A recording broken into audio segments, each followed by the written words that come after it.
আমার মেয়েটার এত পরিমাণে জ্বর হয়েছে যে 100-র উপরে উঠে গেছে জ্বর। শুনে আমার এত কান্না পাচ্ছে, আমি কি করব বলো তো, বাড়িতে আমি একা একা থাকি তো মাথা কাজ করছিল না। শুনে আমার চোখ দিয়ে মানে অনবরত জল চলে এসে কি করব বুঝতে পারছিলাম না। আমরা রাস্তার সাইড দিয়ে যাচ্ছি এখন বাজারে, তাই তো বাবা? টাকা তো আমাদের টাকাও। এই যে জ্বর হয়েছে তোমার বাবা? আমরা দুজনে এখন যাচ্ছি আমার মেয়েটাকে নিয়ে ডাক্তারের কাছে যাব, তাই দেখো দুজনে মিলে রাস্তা দিয়ে হেঁটে হেঁটে যাচ্ছে। আর বর্ষায় চারপাশে দেখো জল জমে গেছে। কি বলছো?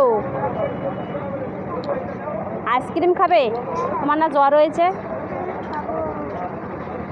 ডাক্তারে কিন্তু বকা দেবে এই আইসক্রিম খেলে। কি বাবা, তোমার জ্বর হয়েছে, দেখো কত জ্বর তোমার গায়ে, আর তুমি আইসক্রিম খাবে? আগে ডাক্তার থেকে শুনে আসি যে আইসক্রিম খাওয়া যাবে কিনা, তারপর তোমাকে আমি কিনে দেবো, ঠিক আছে? চলো দেখো, আজকে আমাদের এখানে হাটবার। আমরা ভালো সময় চলে এসেছিলাম ডাক্তারের চেম্বারে, একদম ফাঁকা ছিল চেম্বারটা। আমরা 5টা নাগাদ চলে এসেছিলাম। বলো তো, এই চেম্বারে প্রচুর পরিমাণে ভিড় হয় আর লাইন দিয়ে দাঁড়াতে হয়। আর এই ডাক্তার বাচ্চাদেরও দেখে আর বড়োদেরও দেখে। আর এত পরিমাণে জ্বর হয়েছে আমার মেয়েটা যে দাঁড়াতে পারছিল না, তার জন্যই আমরা ভালো সময় এসেছিলাম। দেখো, মেয়েটাকে ডাক্তার দেখানোর পরে এই দাদুটার কাছ থেকে কিছুটা পেয়ারা কিনেছি 1 কিলোর মতন। জ্বর হলো তো মুখে রুচি থাকে না, যাতে মুখে রুচি আসে তার জন্য পেয়ারাটা নিয়েছি। এই পেয়ারা খাবে, ঠিক আছে? তাহলে মুখে রুচি চলে আসবে। কান্না করছো কেন? না ধরো, আমি ব্যাগ বের করি ব্যাগের থেকে। ধরো, এটা কিছু খাবে? কি খাবে বলো? আইসক্রিম বাদ দিয়ে খাও, তোমার জ্বর হয়েছে, 100-র বেশি জ্বর তোমার গায়ে। ধরো। ডাক্তার দেখিয়ে বাড়ি এসে দেখো আমার মেয়েটা ঘুমিয়ে পড়েছে। শরীর এতটা ক্লান্ত আছে, কদিন মানে 2 দিন ধরে ভাত খাচ্ছে না। শরীরটা তো এমনি দুর্বল থাকবে, তাই বাজার থেকে এসে ঘুমিয়ে পড়েছে। আর কিছু কেনাকাটা করেছে, সেটাই তোমাদের চলো দেখাই। বলো তো, আমার যে লিকুইড সিঁদুরগুলো আছে সেগুলো আমার মেয়েটা কি করে ভাবে কি মনে এলো রং।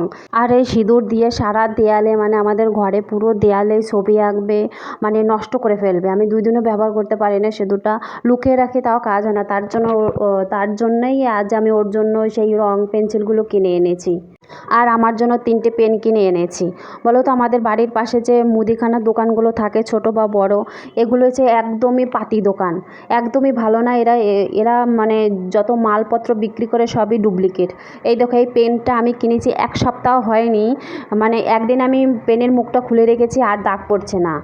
মানে এত খারাপ পেন, মানে বলে বোঝাতে পারবো না। আমি 2টো পেন কিনেছি, দাগ হচ্ছে না, আমার বিশাল রাগ হচ্ছিল।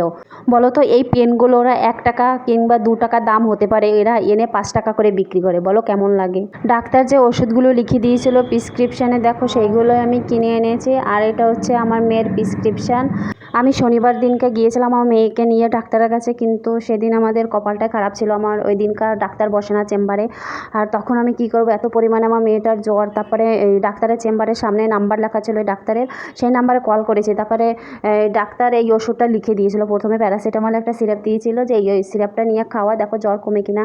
কিন্তু আমি ওই সিরাপটা এনে শনিবার থেকে রবিবার সারাদিন খাইয়েছিল, কিন্তু 1 সেকেন্ডের জন্য আমার মেয়ের গা থেকে জ্বর কমে যায়নি বা গাটা ঠান্ডা হয়নি কখনো। এই দেখে আরও আমার টেনশন হয়ে গেছিলো। তারপরে রবিবার দিনকে বিকেলে নিয়ে এসেছিলাম ডাক্তারের কাছে, দেখো তাই ওষুধ দিয়েছে। বলেছে, মানে ডাক্তার জিজ্ঞেস করেছিল কি জ্বর কমেছিল কিনা, তাই আমি বলছি 5 মিনিটের জন্য ওর গা থেকে জ্বর কমে যায়নি।